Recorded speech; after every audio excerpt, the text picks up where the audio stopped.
तर पश्चिम बंगालमधील तृणमूल काँग्रेसच्या पराभवानंतर ममता बॅनर्जी यांची पहिली प्रतिक्रिया समोर आली आहे.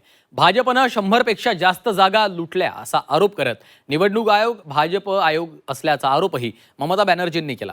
भाजपनं नैतिकता बाळगली नाही, पंतप्रधान आणि गृहमंत्र्यांनी बेकायदेशीर कामं केल्याचा आरोप देखील ममता बॅनर्जींनी केला आहे. More than 100 seats they looted and cheated, and this election commission is a BJP commission. They are not allowing me also.